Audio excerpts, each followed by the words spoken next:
Hello, everybody, and welcome. My name is Laurent Dubois. I'm the Director of the Digital Technology for Democracy Lab here at UVA. It's so wonderful to see you all here today.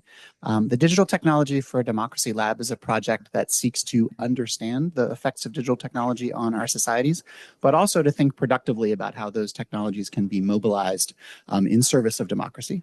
And so this event really embodies our mission and profoundly, and I'm very, very grateful to just Roya for organizing this, to all the participants who've traveled, to all of you for being here, what is sure to be a really productive conversation. And I do want to say special thank you to Jane Kulau in the back, who has done amazing work organizing this, and all the staff at the Carson Institute. So I'm going to hand it over now to you, Jess. Thank you so much for all the hard work doing this, and enjoy the conversation. Okay. Hi, everyone. Okay, so thanks so much for being here in person, online, and I do not organize this by myself. I want to say thanks so much to my co-organizers here, Nicole Westbessoff, Jonathan Van Hels, also like Janie, Maddie, Amy, and Mary Beth and Jeff for helping us so much. So these things always take like a lot of people to make it happen. And thanks for the lab for sponsoring and supporting this event as well. And so the format reflects a little bit of the political moment we're living through. We're not trying to bring everyone together despite like borders and geographies. We'll have a discussion among the panelists. Then you have the opportunity to talk to all of them until 2:15. We'll be just like hanging around. If you have any questions, if you have any comments, I want you to know that this panel is being recorded and will be available on YouTube later. And the purpose, like very briefly, the purpose behind this conversation that we hope to have here today is to think about, and it started like from the need that we have here and like talking to many colleagues about how to kind of build communities and learn from each other, like beyond the borders as well. So like I grew up in the redemocratization process, and we know very well how we need to fight and rebuild democratic processes and institutions constantly. And that things that we fight really hard to build, they can just fall apart very quickly with a signature or two. And so from that, this need that we do not take democratic processes for granted. With everything that we experience in the US, several colleagues mentioned that it would be really nice to be in touch with people from other places, other organizations, and specifically for UVA, people beyond the university walls as well, practitioners, specialists, and we're very lucky to have amazing people joining us today. So I hope like this is the starting point of a conversation that can last longer as well. But in the end, like to help us feel less alone and have like a little bit of hope that in this very long road that we have ahead of us. And so I will briefly introduce our speakers. We have Julie Bolthouse, the Director of Land Use at Piedmont Environmental Council and co-leads the Virginia Data Center Reform Coalition. We have Luan Cruz, who coordinates the telecommunications and digital rights team at the Brazilian Institute for Consumer Protection and is a master's student in science communication at Unicamp in Brazil, Online. Tamara Kneese, who is a senior research scientist at Partnership on AI, who is also online. Roya Pakzad, who is the founder of Taraaz Research, as well as a senior fellow at Mozilla Foundation. And then we have Dhanaraj Thakur, who leads the Emerging Technologies Initiative within the George Washington University Law School, and who is also online. And we have Rebecca Williams, who is a writer, lawyer, and artist who investigates how data and technology shape power, government, and our relationships, who is here in person. And Bianca Weil, who is an advisor, professional facilitator, and writer, and also kindly join us online today. So the way this works, like we have some guiding questions for all of you, so I could give you all an opportunity to comment basically like on your work and your experience, like where in your work does democracy from below, as we are proposing here, come into focus, and who is the we when we talk about like we doing things, like and who is setting the agenda in your work, in your research, in your practice as well. So we can start with Roya. Yes, yeah, thank you so much for thank you so much for having us and inviting us, and thank you to Jane for organizing. I appreciate it. In my work, what's something that it's very close to democracy when I think about it is I work on corporate accountability issues, public-private relationships. And one thing that it comes very close to democracy and how communities they can be involved in the process is through procurement. And what I mean by procurement here is like when governments they decide to buy technology in order to provide services to people, and they go to private sector and they say that we want these services, or they open a proposal and they want private sector to send their technology, and they go through the whole process of acquisition and also contracts and procurement. And when you think about it, it's just like we have government here and also private sector there, and there is no people there. So we don't have any democracy from below here. So what I do is like to try to find where can we include people's voices in the process of procurement.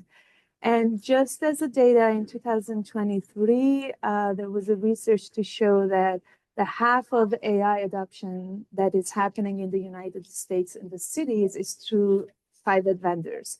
So when you think about it, it's the private sector it's very important. And it become a very powerful player here. Because in the United States, when governments they go and they want to buy technology, unfortunately, because there is a lack of capacity in verifying vendors' claims, sometimes they fall for the vendors that they provide. They say the claim that, let's say that I'm providing this traffic management services, I'm providing this translation services, that they work for your constituents. But in reality, when they try to kind of like verify the claim, the means is not available. So what I do in my work is to provide that types of tools and decision makings and questionings. Now, what kind of questions government officials they can ask from private sector to verify the claims. And the recent work that we did, it was with a civil society organization called Collaborative Research Center for Resilience. We developed guiding questions for government officials to be able to verify the claims by the vendors and what to look for when the vendors they claim about some types of technology and kind of how they can bring people's voices in. And one area that we specifically focused on was about community participation. Usually, and then our focus was very much on the cities.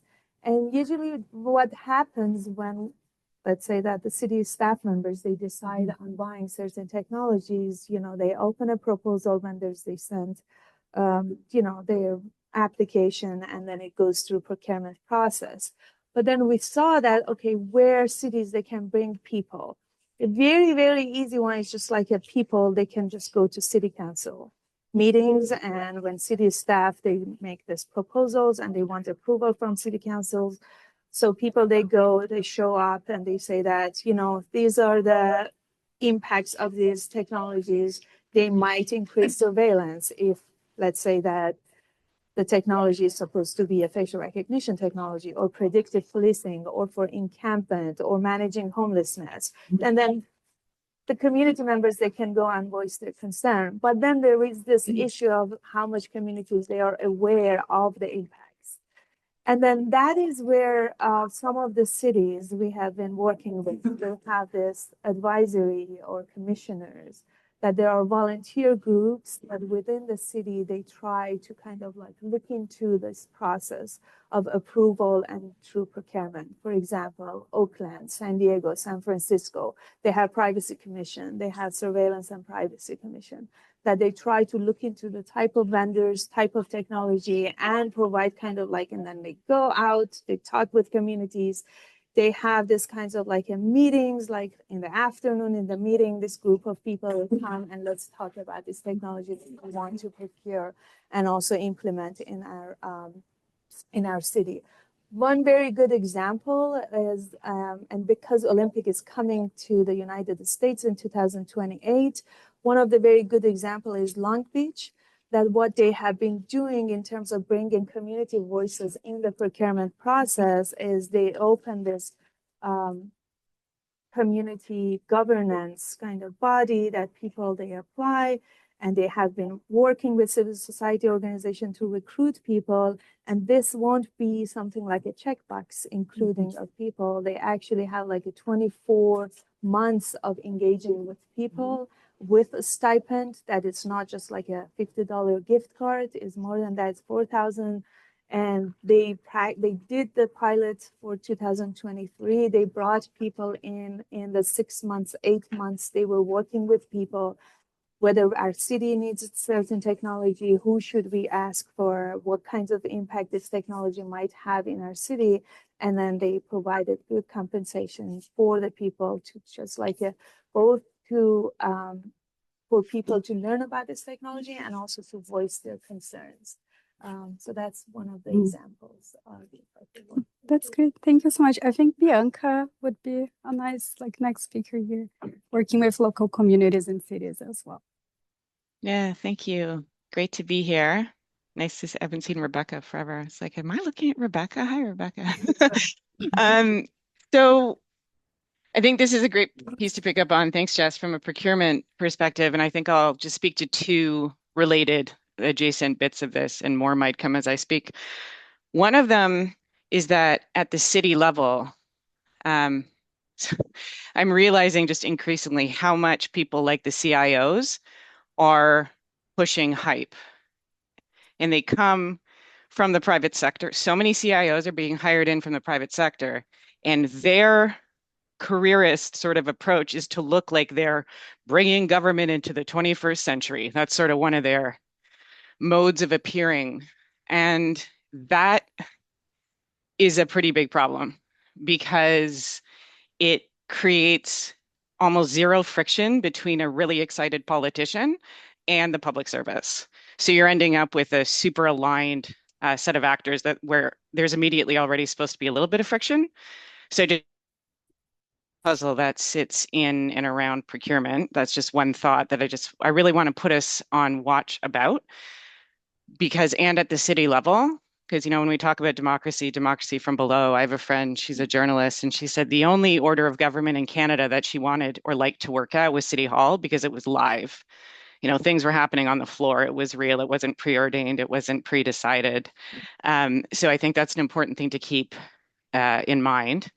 Two, local journalism is decimated. So Toronto City Hall used to have multiple reporters that would cover City Hall and cover issues that would relate to things like big spend procurements, any kind of policy that you might be able to catch some public interest in.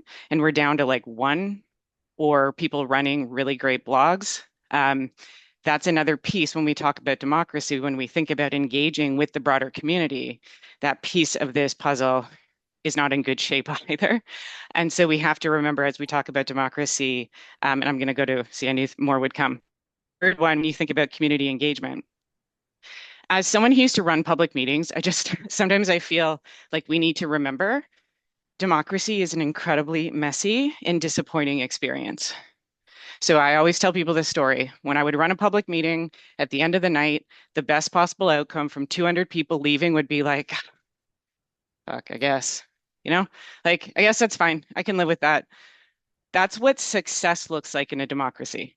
And so we have to understand that trade-offs and pluralist kind of approaches to things are really, really necessary. So I'll just close with an anecdote about this. I think now it's close to 20 years ago, I was attending the first meetings in Toronto for the rollout of CCTV cameras. And the meetings were fascinating because the responses in different parts of the city were totally different. And people who were coming from the civil liberties, digital rights point were just like, no, surveillance is bad. We also had community members that had been let down so consistently and so continually that they wanted the cameras in their neighborhood. And that was a completely reasonable response. And those are the people living in the place where you might have a big opinion about surveillance, and you also have to be mindful of where other people and your neighbors and other people are at. And I think this is an example of the complexity of when you bring something to the public. It does not mean that, okay, well, now we're going to be good and they're going to push back and there's going to be a power balancing. Not necessarily. So these are just like examples of messes and dynamics that I think sit around it. I think to close, procurement is such an opportune site for one major reason is that you don't need to necessarily rejig policy or law. There is an opportunity when you're finding some of the right people to engage in this that you can just get in there now as is. And I think at a point in time where we're in like major institutional trouble, that's an opportune shape, regardless of all the complexities too. And I appreciate all the work that's being done there and like, hurrah, hurrah for that work. And thank you. Thanks so much, Bianca. This is really relevant, and I'm glad you mentioned those points. We can come back to that later. Now, Dhanaraj, would you mind sharing your thoughts on this? Yes, thanks, Jess, and thanks to all the organizers for this session. So I'm Dhanaraj, and as just mentioned earlier, I lead the Emerging Technologies Initiative at GW Law School. That sits within a project we call the Multiracial Democracy Project. So in answering this kind of broad question, I think I should say a bit more about that. As many of you know, we live in a multiracial society and country, but that was started with a highly unequal democratic premise that privileged the few, at the time, particularly white men. And over time, this has changed to where many efforts by many different groups have led to greater equality, greater civil and democratic rights for communities of color. However, there's been this constant pattern of progress and retreat with regard to people's civil and democratic rights, and technology has played an important role in that, right? For my work, I think it's important to center communities of color when we talk about tech and democracy. And one example of that is looking at political candidates, and specifically women of political candidates. So I give you the example of a project I led, a research project, where the context was around mis and disinformation discourse, particularly within DC, where there's Washington, DC, where there's a lot of focus on Russian and foreign interference.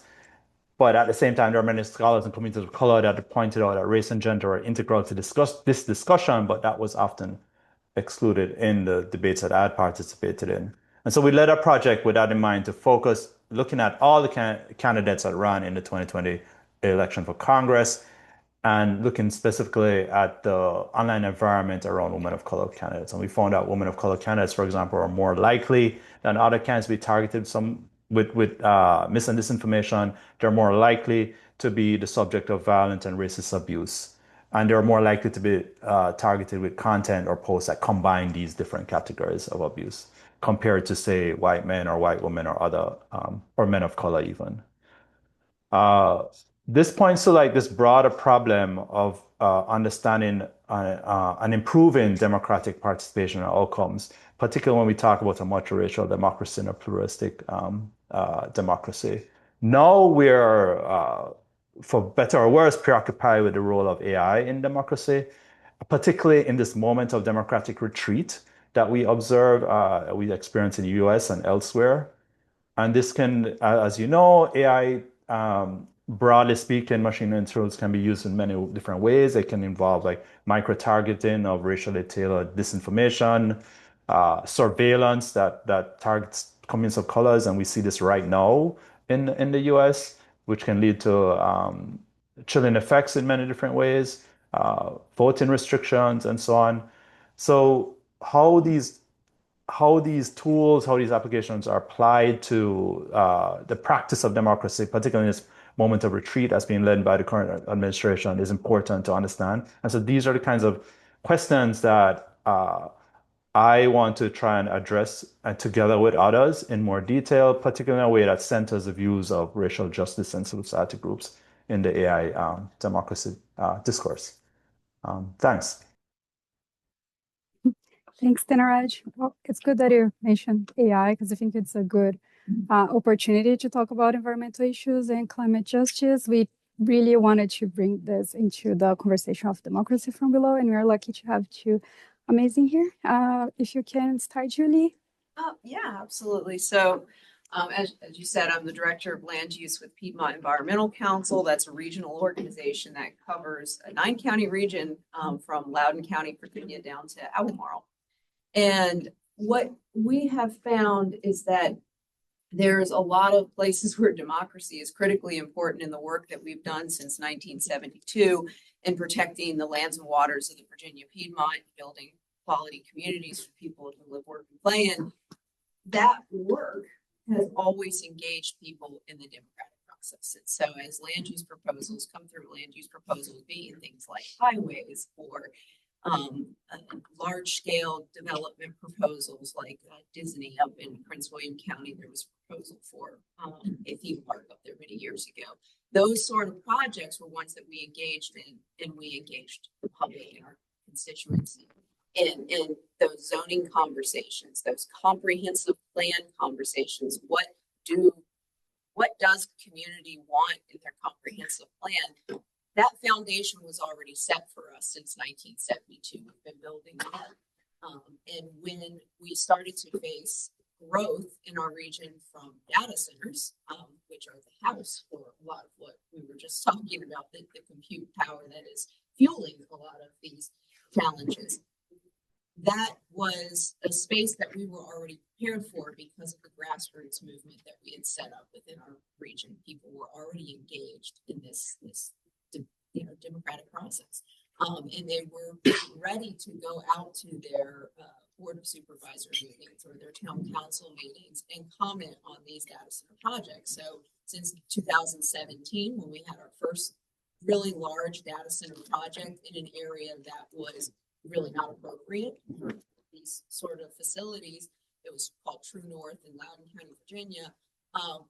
We had a grassroots movement that was ready to respond to that. What's happened over time, though, just to kind of give you a little bit of context, is in the 90s, these data centers were much smaller. There was a fiber network that was set up through Loudoun County, and there was AOL headquarters, Equinix, there was all these different data center facilities that started to locate in that area, use that fiber that was put in place there. Those data centers were much smaller. And in our organization's perspective, those were good developments because they were close to where people lived and they were business parks. I mean, they had pedestrian corridor connections and they had like really nice office space with amenities associated with them, a place where anyone would love to work. The AOL headquarters at its peak had 5,000 employees. And that was what we saw data centers as, and that seemed like a positive thing. But fast forward to 2017, 2018, we started to see hyperscale data centers. And hyperscale data centers are a totally different animal. Just to give you kind of an example of what I mean by that, the AOL headquarters has since been knocked down. And in that spot in Loudoun County, Virginia, they're putting 2 large hyperscale data centers, which are only going to employ about 50 people in each building. So you went from an office park that employed 5,000 or so employees and helped to support the local economy, daycare centers, restaurants, recreational activities, things like movie theaters, bowling alleys, to a site that only employs about 100 people. And it's a fenced-in area that looks from, the outside looking in like a prison. It's a windowless concrete building that just houses IT infrastructure. And so that's the difference in why, people were so concerned about it back in 2017. But we realized that we needed to engage in more of the democratic process, not just at the local level, because truthfully, we lost battle after battle after battle with these data centers. So it started in Loudoun County, and then we had a proposal in the town of Warrenton, and then we had a massive proposal in Prince William County called Digital Gateway, 30 data center buildings with 14 substations. It was going to be a massive complex. And, we lost that battle. We lost every single local battle. We realized we're up against the richest companies in the world. And so we need to make this bigger. We need to go to state policy. And so we started engaging at the state level. We created the Virginia Data Center Reform Coalition and have been bringing people to Richmond to lobby on data center reform for the past 4 years.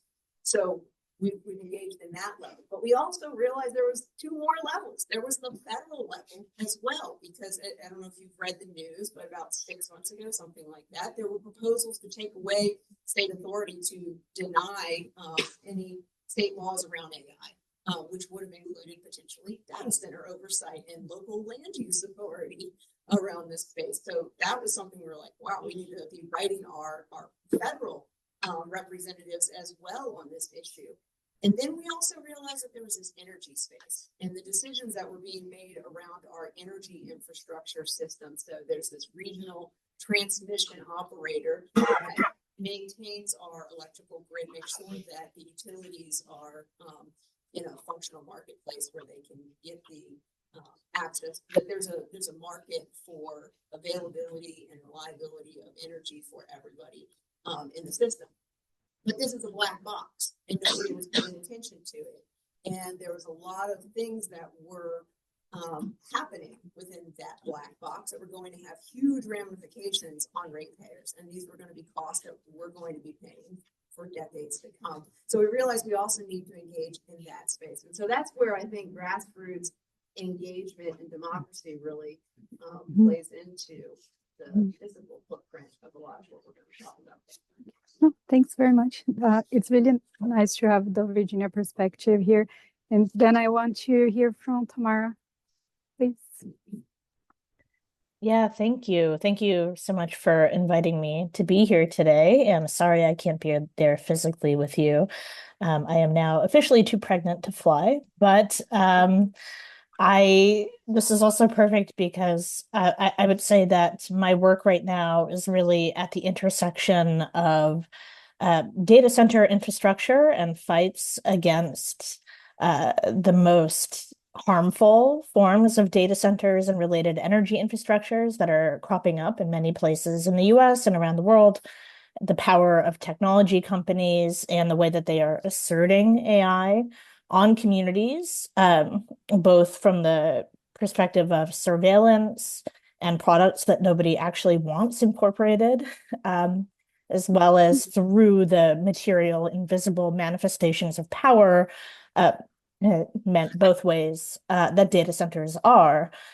And then also the procurement side. So thinking about what are the levers of power at a local level or a municipal or state or even regional level that officials have when it comes to negotiating with companies, with data center operators, and with the larger, technology company ecosystem in order to ensure that any benefits economically that are coming from this data center build out and the amount of AI that is proliferating right now, that the communities who are being most directly impacted also have some kind of say in what is happening on the ground.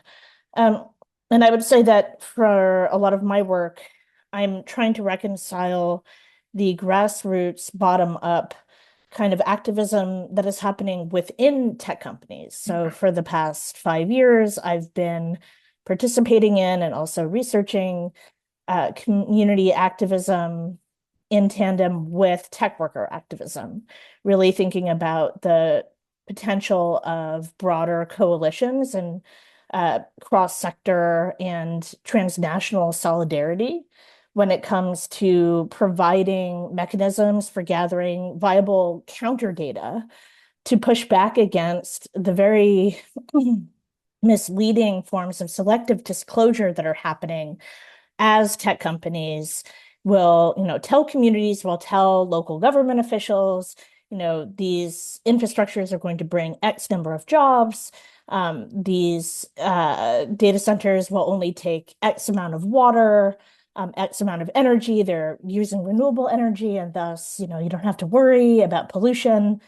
And we know that all of these things are not true, but how do you create enough evidence to really push back against these claims and to educate the public? And so thinking about the relationship between how tech workers have their own particular forms of expertise, especially coming from within companies where these metrics are being generated, and really understanding how corporate decision making is happening and being able to pressure employers and pressure companies to do better when it comes to climate, but also how to work with, say, local grassroots community organizations, the local press, and local government officials who might be activated and wanting to, in some way, resist data center encroachment.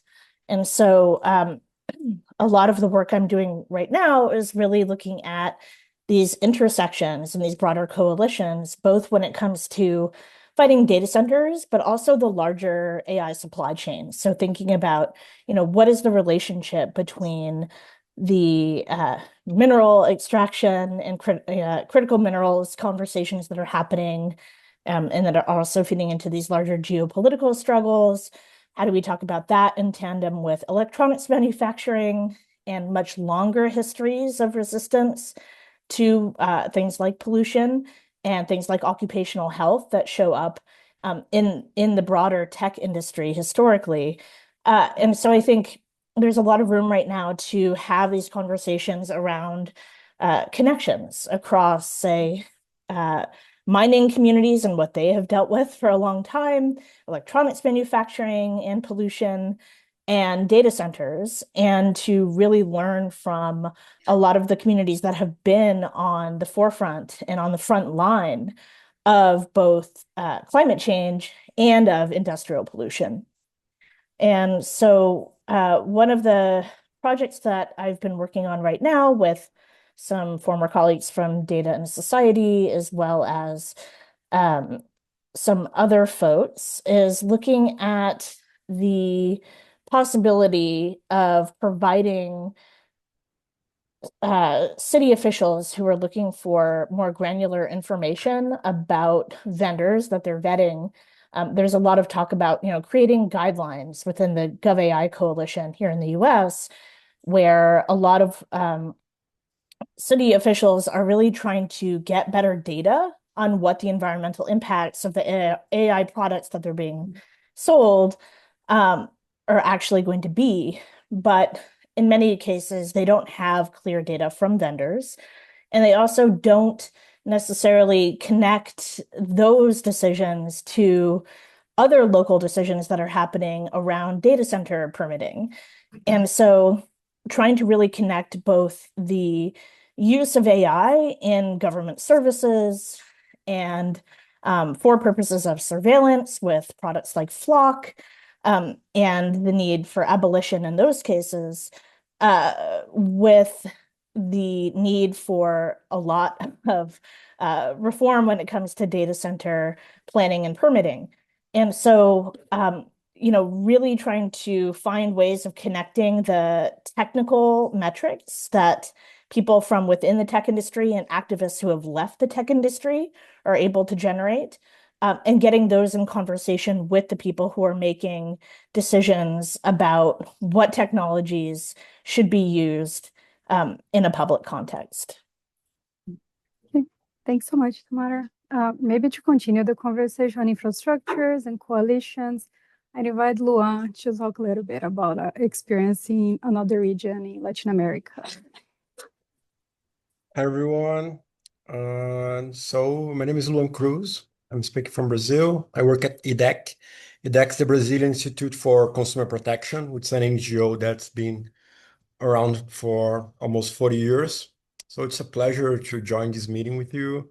And it's a pity that I cannot be there in person. Unfortunately, visa process are always complicated, and especially the US visa process. So that's why also I'm here and listen to Bianca. And so I'm really glad to be surrounded by so amazing women and experts.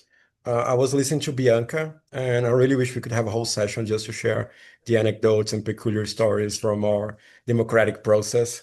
I think we have a lot of them.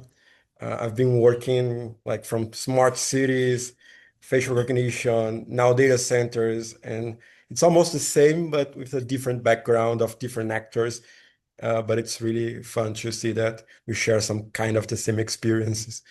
So as I was saying, I'm speaking from Brazil and representing a Brazilian consumer protection organization. And this means that I speak from below, not only because I'm being from Brazil, but also due to the power dynamics between companies and consumers. And being part of a consumer protection organization is also a way to hack the democratic process. The reality is that talking about consumer rights is much more pleasing to the ears of decision makers and judges than talking about citizens, inhabitants, or human rights. And here in Brazil, as you already are speaking and saying, we face constant battles to achieve what democracies should guarantee by default. Transparency, social participation, accountability, and respect for human rights. I think these are our main goals when we are discussing all these new technologies. And this happens across various topics in AI regulation and facial recognition, and more recently, as I was mentioned, with data centers. And I really want to share with you about what we are doing, but also what we are learning during this process. Because in doing this work, I think being from an NGO that deals with consumer rights, but also has to deal with historically established movements such as the indigenous movement and the Black movement here in Brazil, we also have to recognize their importance, but also to recognize that these groups are already fighting on multiple fronts against thousands of pressing issues.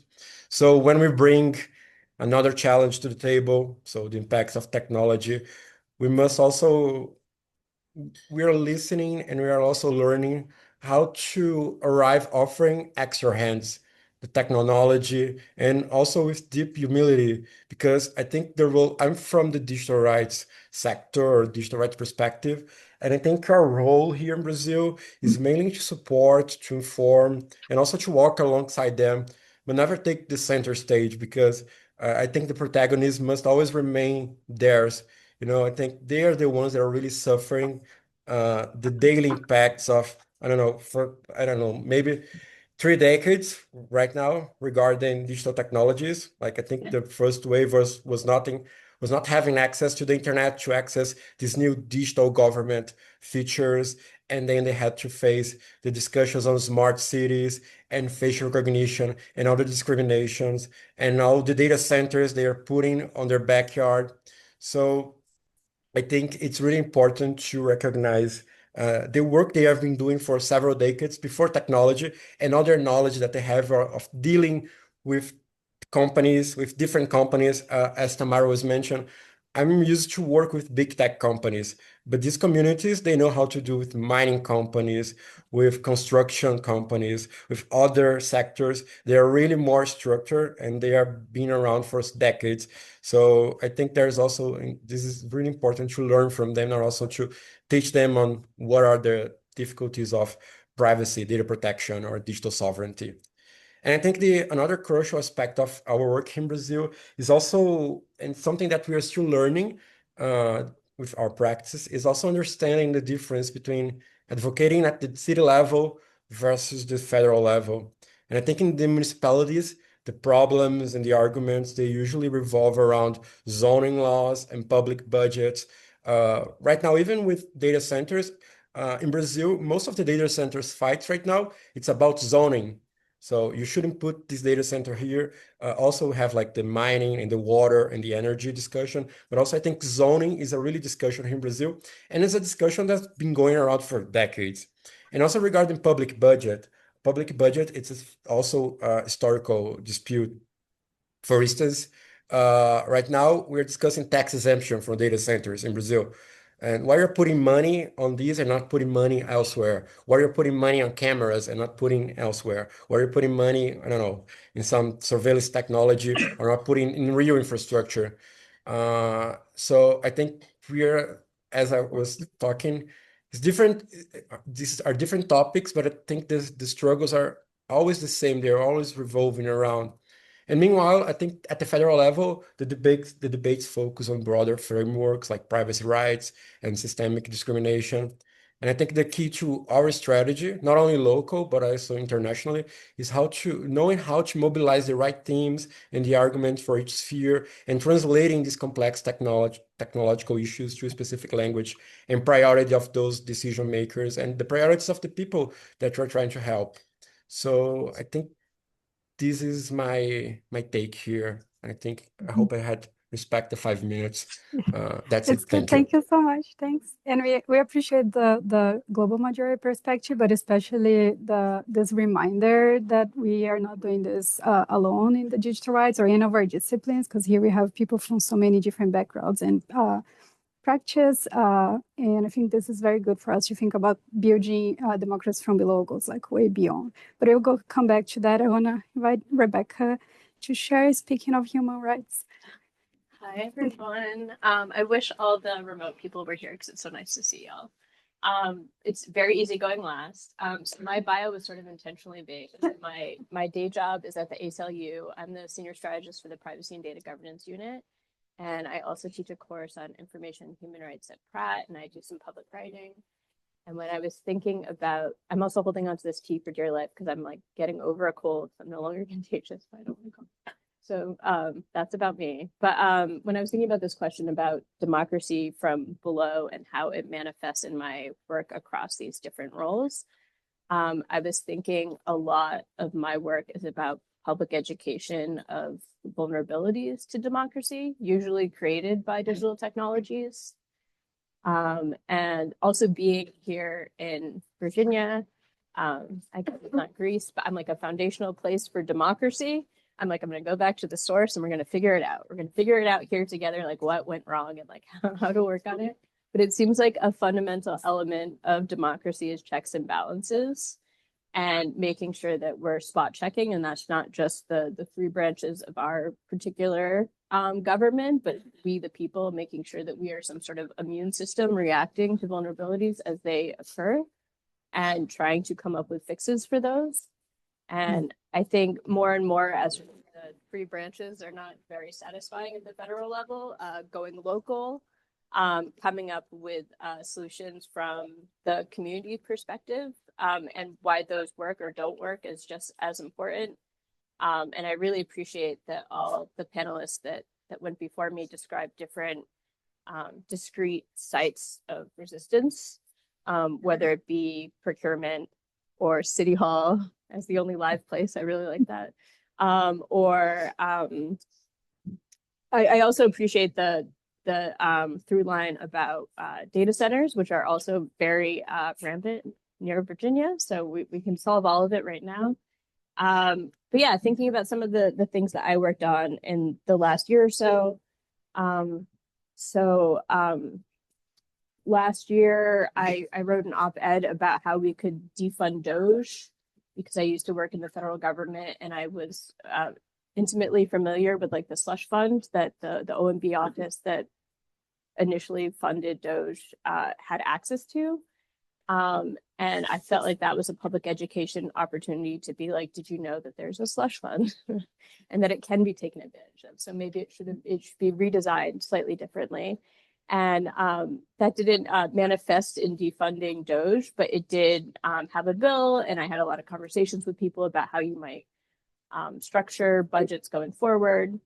So I think even if the suggested solution is not successful, there's still education wins for like next steps. And I think we should think about that across the board in this moment. In the same vein, in sort of like the public education aspect, I hosted a burner workshop or burner phone workshop, not just burner phone workshop at the Brooklyn Public Library last year. And libraries are a great place to do just broad community education. And it's really interesting to see the different issues that local community members are having. But that workshop was similarly, people walked in like, I'm gonna have a burner phone after this and all my problems will be solved. But then I think they came to find out during the workshop that it's actually really incredibly difficult to create a true burner phone. And what do we do about this? If your phones cannot be private, there has to be some other solution. Or if you really had to, like, what does this look like? And then some of the work that I've been doing with the ACLU, a lot of that is privacy by design, best practices for the ACLU itself. So providing technical assistance for affiliates on, say they want to set up a legal intake form on recent checkpoint raids. Like, how do you collect information in a web form securely without criminalizing somebody or getting hacked is like a day-to-day question that we have at the organization right now. Or working on like best practices for taking photographs at protests, or more in the advocacy lane, describing different like creative fixes to the digital ID problem, which I'd love to talk endlessly about. But if there's not an obvious blanket digital ID regulatory solution, what laws exist, maybe in the spirit of Lena Khan, that are already on the books that you can like repurpose and tweak to address these unintended consequences, while you also tackle the ideology and the hype and the flooding the zone and the scaled platforms. But I think from below is a lot of like issue spotting, vulnerability checking, and a lot of the constituencies that I've worked with, they vary, but it's clients, volunteers, students. But a lot of it is about public education of like what's going wrong and how can we think creatively about solving it. Thanks, and thanks for bringing up the educational component as well. And I think we can move to the second question, because it was mentioned in different instances here that the way we talk about technology is very important, like the narratives around it, that will bring a lot of jobs, or that AI is going to be very efficient and change our governments for the better, or like the surveillance scanner cannot be very important to keep cities safe. And I appreciate like all the perspectives that you all brought. Everyone's work is so amazing, and I'm very grateful that you're here. So if you can think about, if you there is one thing that you could choose to like so it could change in the public discourse, like public opinions about technology and about like how we talk about technology, how could that conversation go? We can start with Roya again, if that's okay. Just follow the same word. Thank you. And I think one thing I really like Bianca's point about democracy is very messy. And when you work with different communities, you find yourself challenge your opinion about the actors, about where are the powerful actors. What am I fighting for? You know, where can I pick the fight? And that comes up a lot in my work, working with different communities. One day I find myself in where I currently live in Santa Cruz, California. People, you talked about Doge, people, they drive Tesla, and there's a sticker that it says this Tesla was bought before Doge Musk. One day you find yourself in that kind of community and advocating against big tech, rightfully. And then one day, I'm also Iranian, and if some of you know that about like 40 days ago, 45 days ago, government shut down the internet for more than 150 hours. And through shutting down the internet, they facilitated mass killing of protesters. And the only way, and one of the only way that people, they could send out information about what is happening inside the country was through Starlink. And who is the Starlink? It's Elon Musk. So one day you find yourself, advocating for something that the other day, with working with other communities, you find yourself you're advocating against them or for. For instance, at the moment, we are working with other digital rights advocates to push international telecommunication unions to include multi-stakeholder engagement and receive information from civil society actors about the situation in Iran, because the government brought up the issues about digital sovereignty, which again, one day I find myself advocating for digital sovereignty, because we don't want to take over of like big companies going to different global majority countries and just like using those communities as their experimental ground. And then so one day you work at digital and advocating for digital sovereignty, and the other day you see that the narrative is co-opted by the authoritarian governments to push their own agenda. So you see yourself as kind of like, what is happening with me? So it's very paradoxical. So to answer your question, what I want to change for myself as a digital rights advocate, as researcher, and also as community, anyone thinking about technology and thinking about this power differences, who are the actors, what are the impacts, to understand these nuances that are very contextual. They are very much community focused, and don't, I mean, I tell that to myself, that not to always feel like black and white and see the nuances. Think about, don't have this set ideology about technology that because I am working on corporate accountability and I live in a small city in Bay Area, like it's just adjacent to Bay Area, that we learn to fight with big tech. And now when we think about the influence of big tech in other communities and countries, the very same ideology should be applied to different countries, contexts, and communities.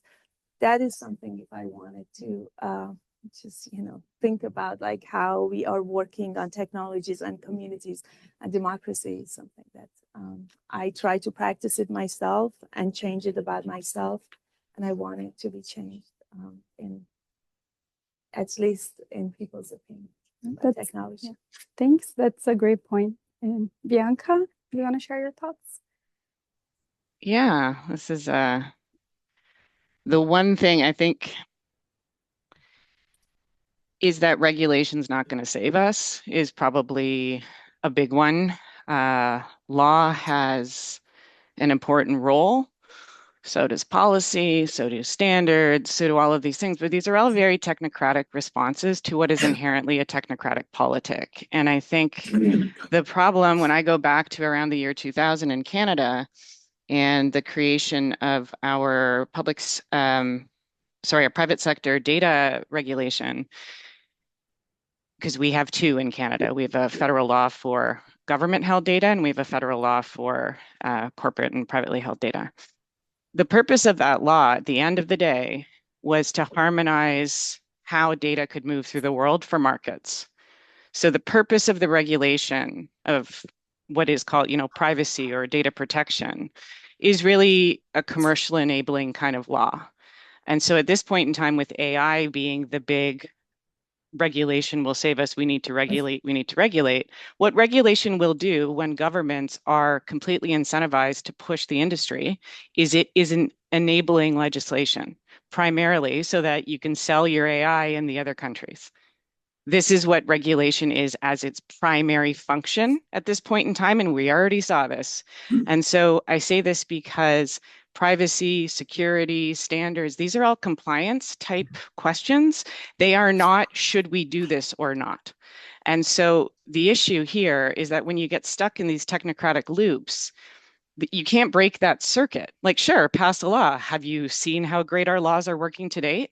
How are we doing in democracy and climate and environmental action and criminal justice and, things that we don't even want as legal structures are standing, I would say, for some of us. So I think the challenge for all of us here is that there are so many more cultural issues where technology, and I'll bring this back to politics and democracy. And one of my favorite people who wrote and thought and worked on democracy, her name's Ursula Franklin. She's no longer with us, but she talked a lot about how technical systems can reduce or eliminate reciprocity. And she talked about the fact that convenience, there's a very, very direct line between a society that is very used to convenience and its response to, or lack of capacity to respond to, authoritarianism.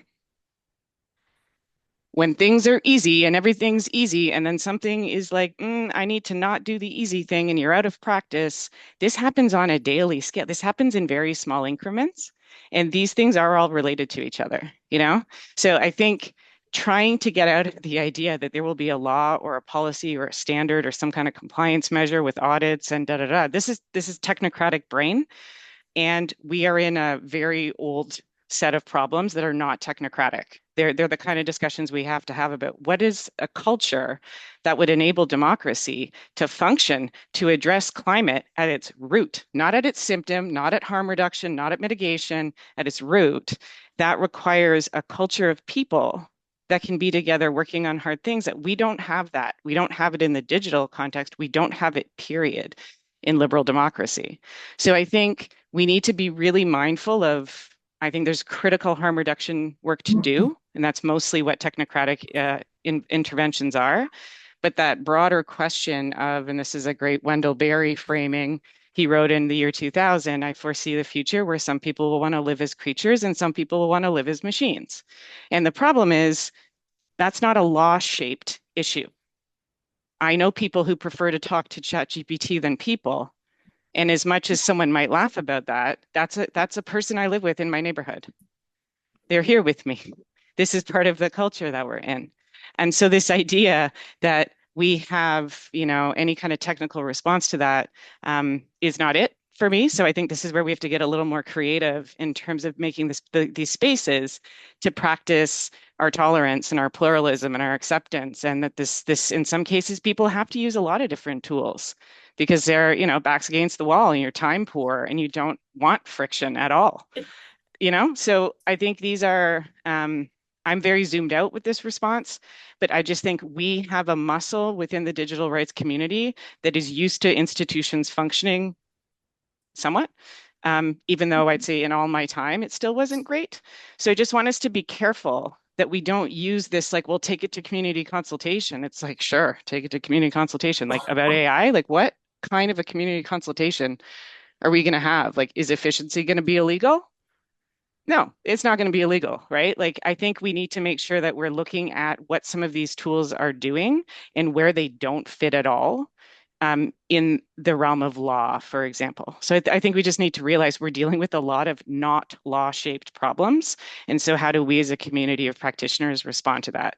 And I think the final thing I'll say, because it builds on a bit of what I think Lua was talking about, is that even if you get into these, like say a data center conversation where you're citing there's an economic development opportunity, there will be members of the community who want it.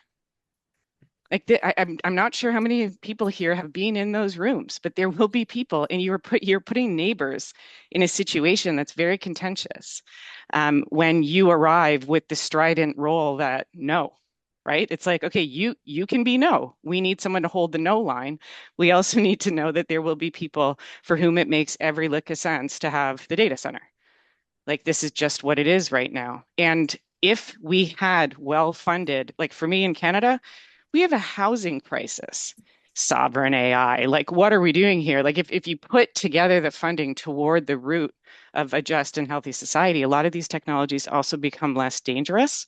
So I just need us to think with humility about even the best case scenario of a politics within technology and be really, really conscious of all the surroundings, because I think you only feel them when you're in rooms and it's really hard, and I just would welcome and encourage all of us to be as much understanding of like, yes, okay, engage with people. What you're going to find there is really hard. And so just don't think that democracy, to me, it's carrying some kind of inherent, what's the opposite of pejorative? Like it's somehow good. Like democracy is terrible. It's awful. It is really boring. It is really fighty. It's really gnarly when you're in it, but it still can work and we have to keep revising it. But just, I think we have to sit with what it is to live with people that deeply disagree with us or would rather we weren't alive because they're not moving. This is it. So how do we come back to those hard questions?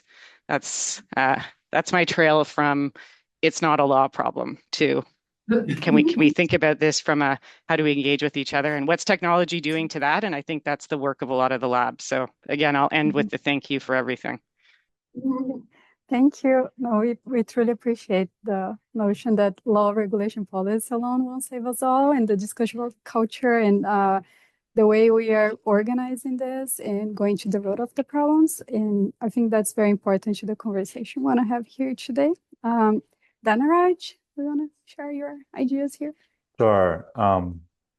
Those are great points, Bianca. The point about convenience reminds me of friction maxing, which could be a whole lot of discussion. But maybe I'll try to complement what Bianca said and talk about the point I want to raise was how when we think about technologies like AI models and so on, and we think about all the problems and so on around them, bias discrimination, etc., it's important to remember that these tools are embedded within existing socio-technical systems that already have lots of problems that need to be addressed.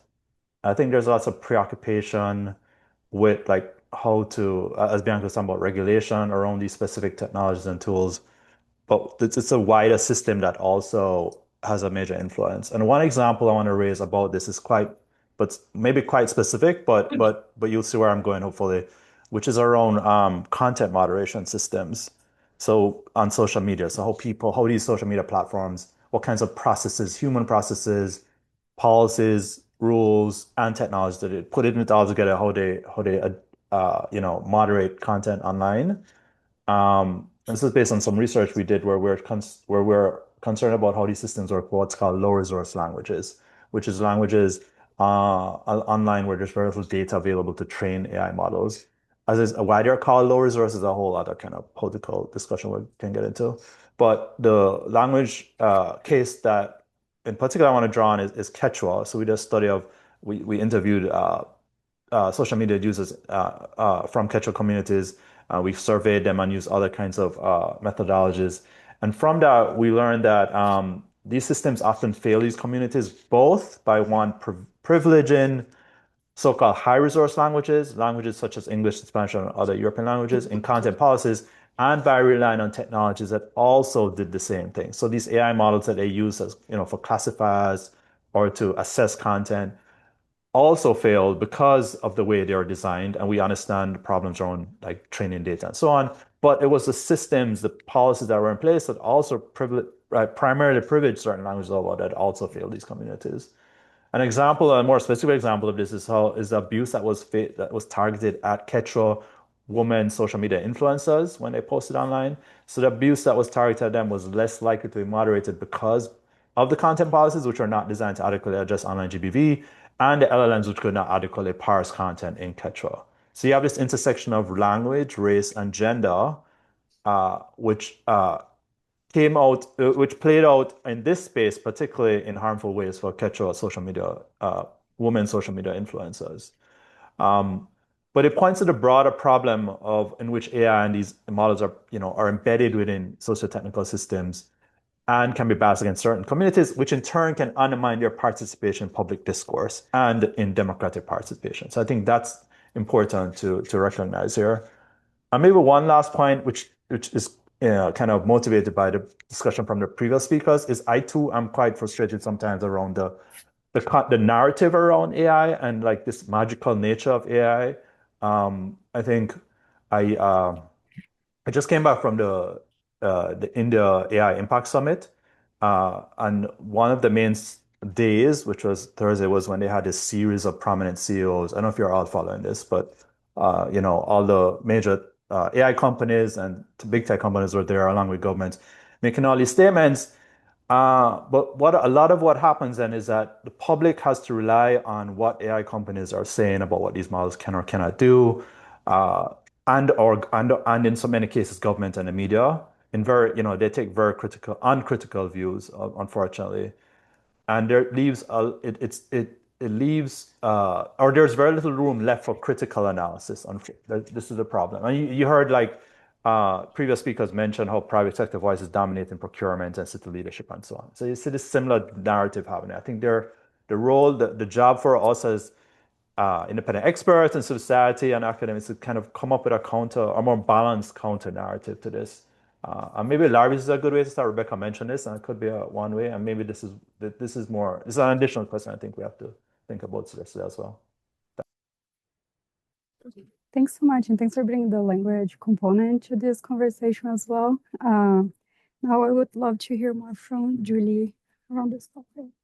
Yeah, I would say that transparency is the biggest thing in our line of work that we're looking for. If we could change one thing, one of the things I heard from a friend in conversation, I don't know if it's maybe it's a widespread thing, but Big Brother's watching, but so is Little Brother. And so what I mean by that is that a lot of the stuff that we've captured just I don't want to go into the politics of it because we're 501c3, we're focused on environmental issues, but things that we've seen in the public, a lot of it is captured by people's personal cell phones because they're watching as well. So it's not just consolidated concentration of power that holds all the ability to capture data.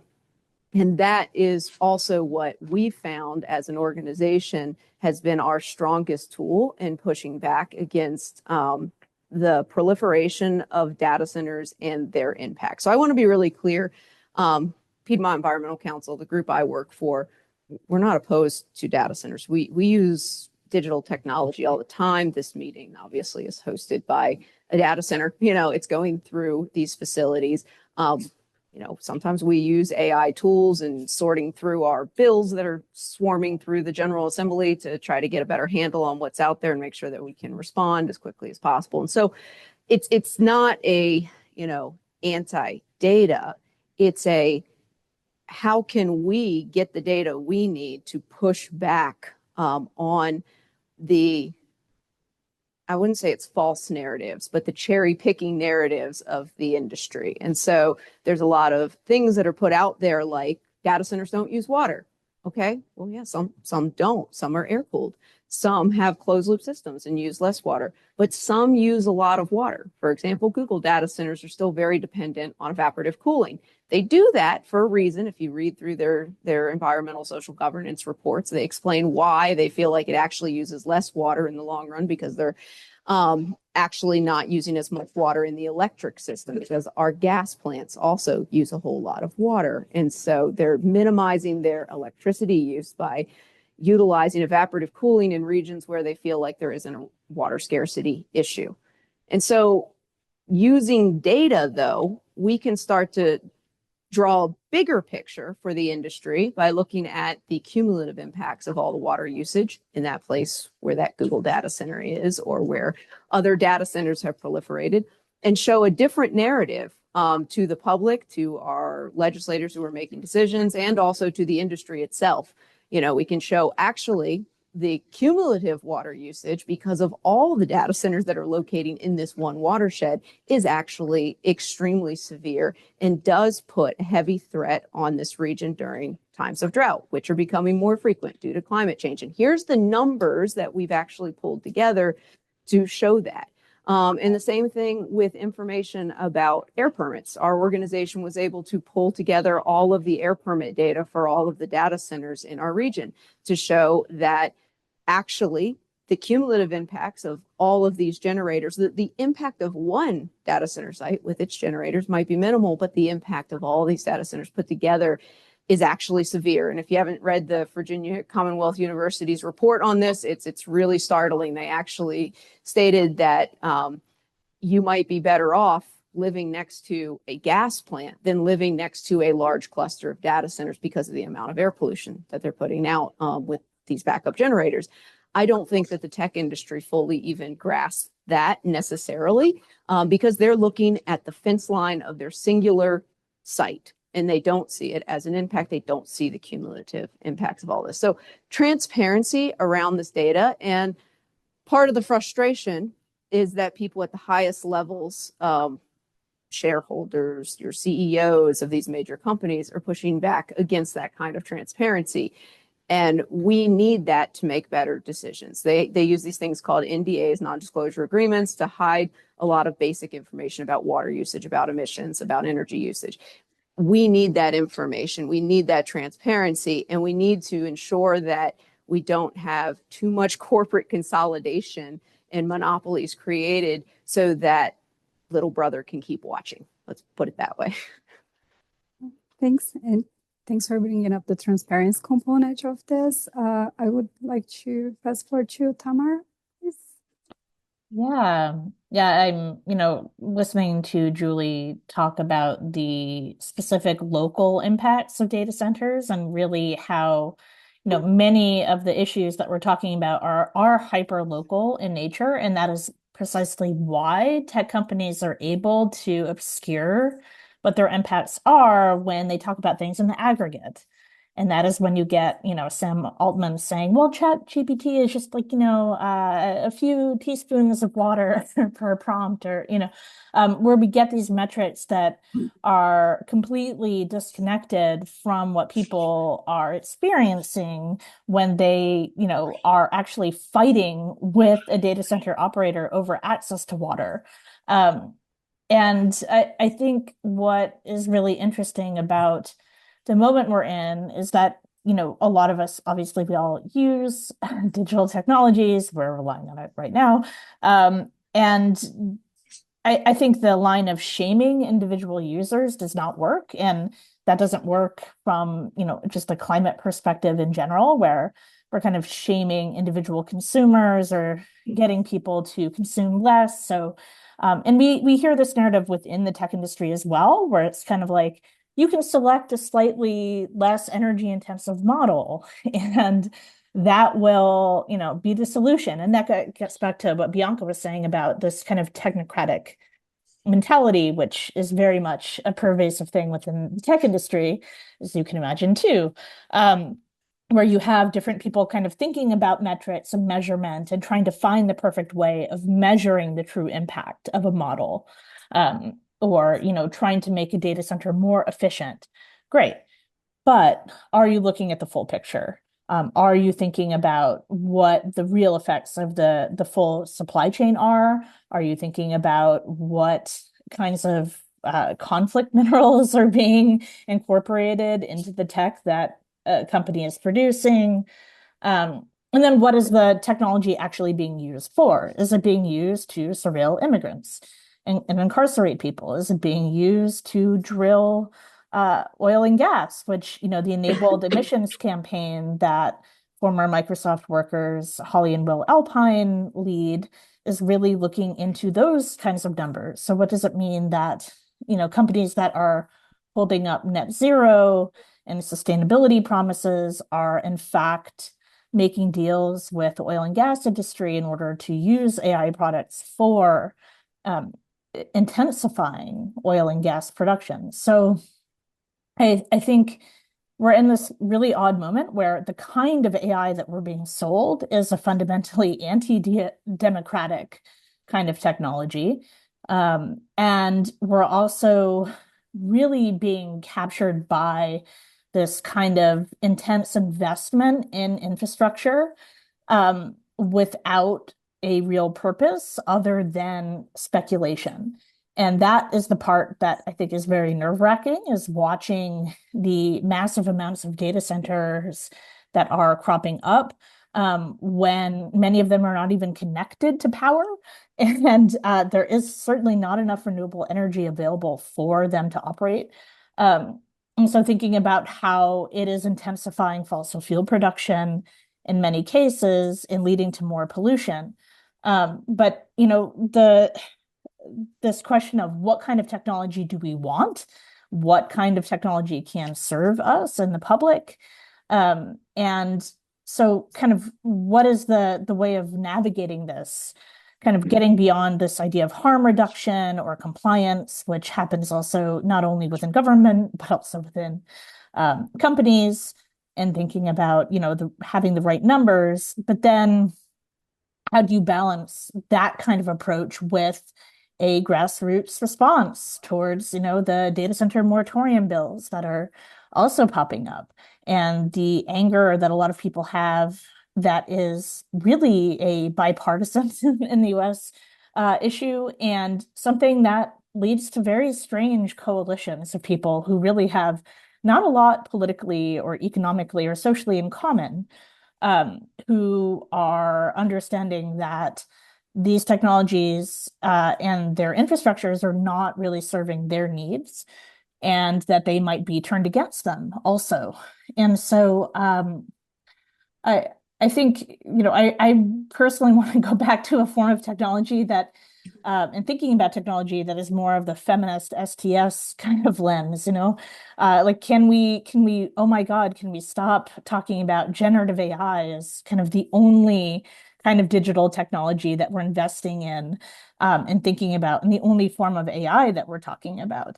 And this is where I think we get into these really dangerous forms of selective disclosure, and also just an obscuring of what is actually happening, where we get tech company talking heads saying that, AI is going to help us with climate change, and they're talking about generative AI somehow, rather than, they're not talking about climate modeling. And there are ways that we can use digital technology to share knowledge, to connect with each other, and to try to build a world that we actually want. But unfortunately, we're just stuck doing damage control. Thanks, Tamara. I appreciate you mentioning the relationship between the AI industry and fossil fuels, how much they rely on it, and this idea of AI as an anti-democratic technology as well. I think we can build on that a lot. Luan, go ahead. Oh, I think Luan is frozen. Yeah, I think connection is unstable there. Okay, so Rebecca, please, and then we go back to Luan when he's back. Sure. Again, the pleasure of going after everyone's talk. There's so many threads to pull on. So I feel when I think about what's going wrong with tech policy, the way we talk about digital technology, I think it's a problem on Zoom. Thank you. Great. I'll keep going. Okay. I think that there are some overarching issues with our policy making right now that are probably more important than my one thing I would change about the way we talk about tech policy. And I think a lot of that is money and military interests that are sort of getting a pass to allow policy that wouldn't happen otherwise. And I think the environment is a great example. And if I couldn't magic wand sort of fix those issues, also, there's a campaign finance transparency organization that may or may not still exist called Little Sis. There we go. Yeah. Said a little. Yeah. And then when I also want to respond to Bianca, I'm not going to defend the law, but I'm like, the law can do a couple of things. It's not doing great, but I love that the law won't save us. Tech won't save us. A lot of things, the only thing that'll save us is each other. But when I think about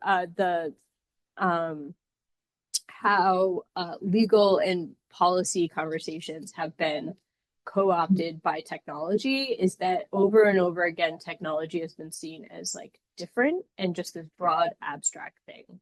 We have to protect data. We have to protect a specific type of data. We have to regulate AI, which is 1 trillion things. And then the issue is not only is that really hard to create an implementable solution for, but you lose the constituency really fast because it's not tied to a specific group of people with a specific harm, the way some other laws or policies are developed. So for an example, in that case that I will pick out is been doing a lot of independent research and work with ACLU on digital ID and the age ID gating situation. And sort of the summary of that policy making is that industry is like fraud is rampant on the internet. There are bots, all true. And parents are like, oh no, the children. And then they just pass the bill. But there's all these other constituents that are harmed by these decisions that are not part of that conversation. For example, women that have their licenses put on 4chan and are then doxxed and harassed. People that can't get into a Free Palestine Reddit chat because their ID's not working. There's a litany of like things that are going wrong because we've decided that this is the solution for the children, and we haven't like discreetly tackled if your local government believes there's an issue with children and pornography, we're not regulating pornography, we're all of a sudden doing IDs across the internet, and now you have to be checked everywhere. But you see this like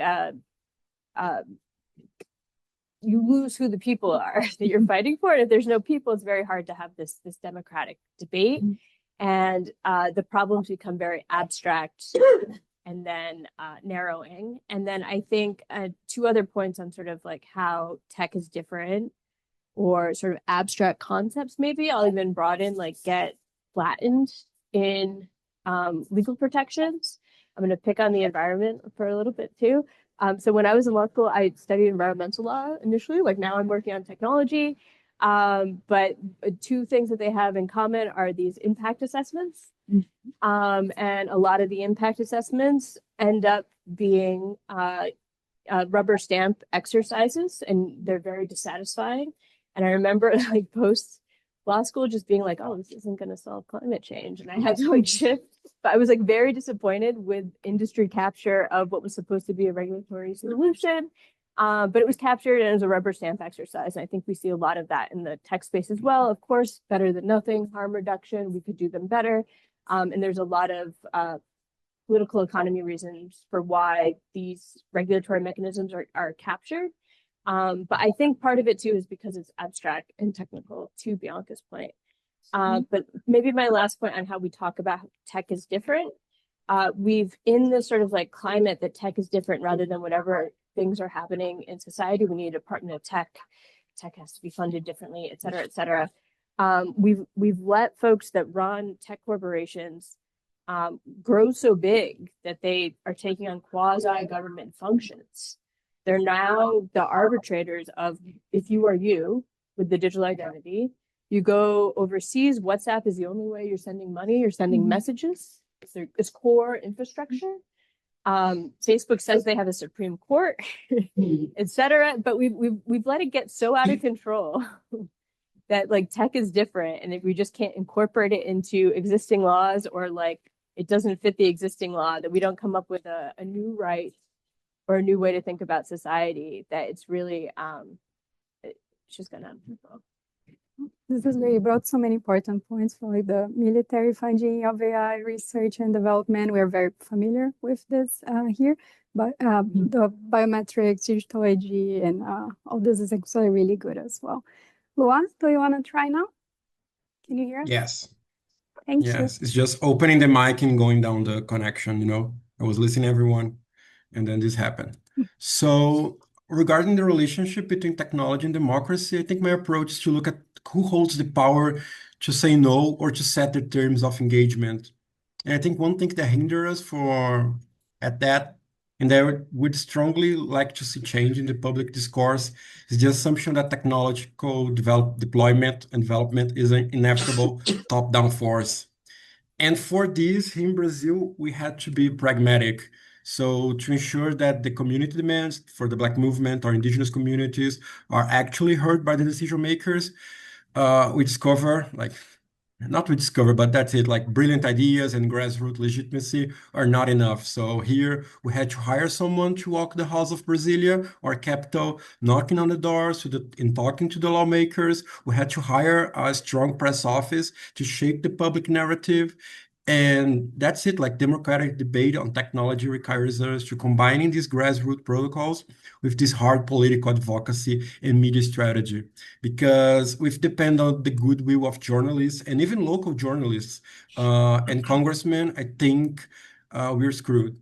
And we need to counter this narrative that puts these marginalized groups merely as impacted population, and start to treat them as political bodies with the right to self-determination over how technologies affect their lives.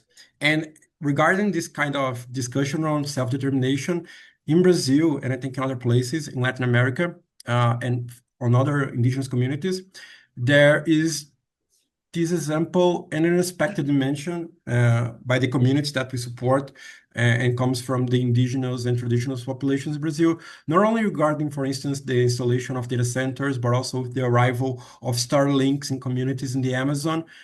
When dealing with these impacts of technologies, they brought a brilliant tool to the table, which is their traditional community protocols for free, prior, and informed consent. So historically, these protocols are legal and cultural tools used to defend their territories against these physical mega projects like mining or dams. But these communities, they surface the understanding that digital technology, and whether it is internet infrastructures, data centers, or even data extraction and AI, also occupies and impacts their physical and cultural territories. So what they are demanding here is that the tech sector and governments respect these same protocols. And they are saying, you cannot deploy this technology here without consulting us first on our own terms, in our own language, and respecting our own collective decision-making time. So they are not necessarily rejecting technology, but they are teaching us how to truly democratize it by enforcing genuine community consent. So I think this is the biggest lesson that we've been learning from, specifically from the Aracep people, which is based in Ceará in Brazil, and they are fighting against the installation of a data center from TikTok.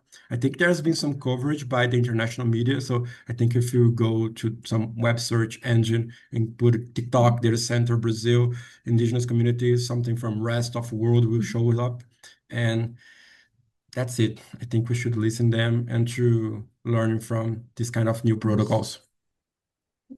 Thanks so much. I think I speak for everyone here to say this was an awesome conversation. Could go on and on and on. And I'm sure we're learning so much. And here we have students, researchers, community members, civil society organizations, local government representatives together. I know you probably can't see us online. And in the very 3-4 last minutes that we have, I would like to ask if you have any final thoughts to share with us today. I'll start back with you and just go in 30 seconds or less. So I think this table and this event is super important because we're saying that I think we face the same issues, and I think this kind of coalition and the solidarity, international solidarity of these movements that are surfacing in Latin America, in Canada, in the US, in the Europe, in India. I think it's an important moment for us to get together, and I think this is a great step that we are doing towards having something like that within this field and within all these fields regarding digital rights, environment, impact, social participation, cities, and so on. So that's my thing. I think this is a great event to create this kind of solidarity. Thank you. Rebecca, any final thoughts?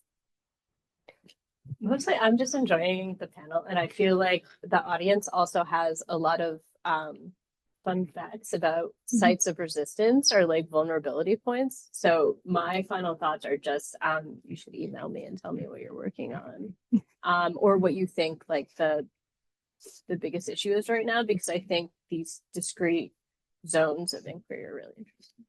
Thank you so much. Tamara?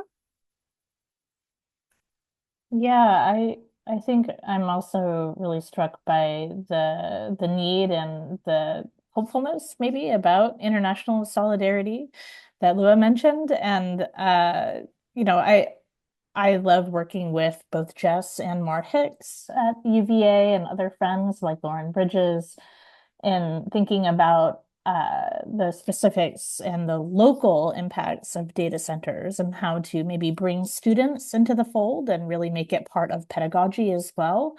But then also thinking, zooming out and thinking about these transnational and historical relationships as well. And so I'm really excited about the possibility of, building more relationships and figuring out how we can all learn from each other and the work that is happening in particular geographies. Thanks so much. Julie? Again, thank you so much for having this panel. I think it's really, for me, I started out talking about how we were losing every single battle, and I want to emphasize 4 years later, we're winning and the tide is turning. And truthfully, we're seeing deferrals and denials of data centers throughout Virginia and honestly throughout the United States. And we're having states reaching out to us asking for the data that we've collected. And that data is extremely powerful. And it's changing the narrative at the state level. And we're having our legislators considering 2 very important bills. So really encourage you to look to the process and speak to your legislators. SB 619 and SB 339. These are ratepayer protection bills and state oversight bills that would completely change the framework for Virginia and get us into a good place. Thank you. Such a good call. Dhanaraj? Very good work.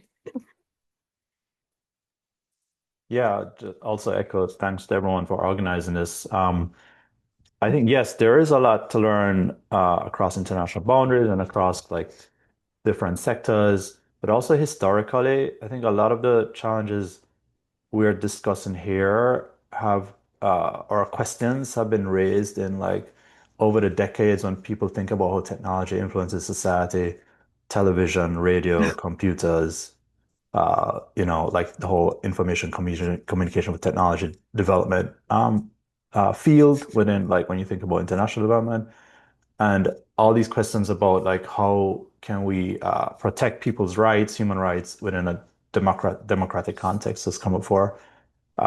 So maybe not all the questions were answered, but I think there's lots of experience there that we can draw on as well.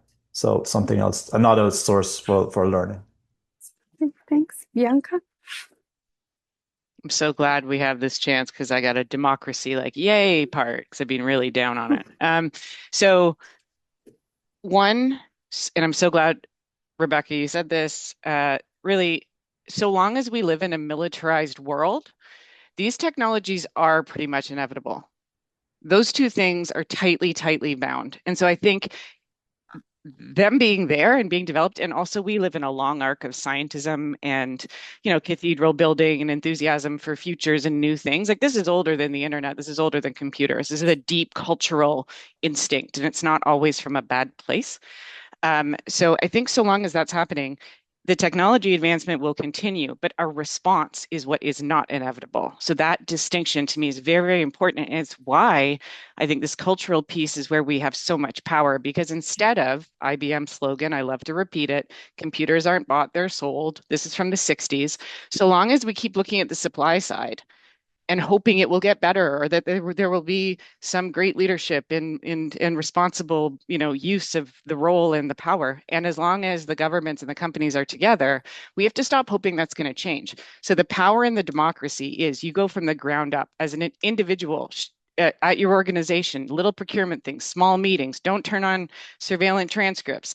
Talk about what you're procuring. Talk about getting rid of stuff you don't like. Move this out. Professional associations, unions. Like there's so much power on the demand side that's already pre-existing, strong muscles, old power. We have to lean into that part. And if you live in a democracy where you still have freedom of speech, or you have comfort to talk, you don't feel chilled, if you can express yourself, don't minimize how important those things are to doing this kind of work. Like the democracy, that the pieces of this that are functional in some places, and that's not everywhere, need to be treasured, protected, expanded as much as possible to do this work together. But that to me is where we see so much opportunity, but we're not reinventing everything. We have to go from where we are and accept with humility small actions every day with one other person matter. Those things are part of democracy. It's not institutionals. It's not always institutional motion. It's what can you do with your neighbor and accept that that's good enough. It's actually wonderful. Thanks so much. Roya, to wrap this up. Yes, I wanted to talk about lowering the bar for participation about technology discussion. In my work, I see a lot of gatekeeping. We are in the university. I'm glad that this conversation, it looks very interdisciplinary to me, but I have seen a lot of, are you talking about AI safety from policy perspective or AI safety from technical perspective? And that by itself, it creates kind of gatekeeping that just like, you're technical, you're Stanfield, you're social scientists, you're humanities, you're civil society organization, or I am in the government or in the tech companies. There is a lot of jargon names that if you try to lower the bar and to describe it in a way that it's understandable for everybody to participate in a conversation about technology policy, technology design and development, I think we can reach that democracy from below as a more meaningful term. That's great. That's great, Joanne. And we went a little bit over time, so I appreciate you being here. Thanks so much to all of you. This was amazing. Thanks everyone for being here, and we hope this makes us feel a little bit less alone. Thank you.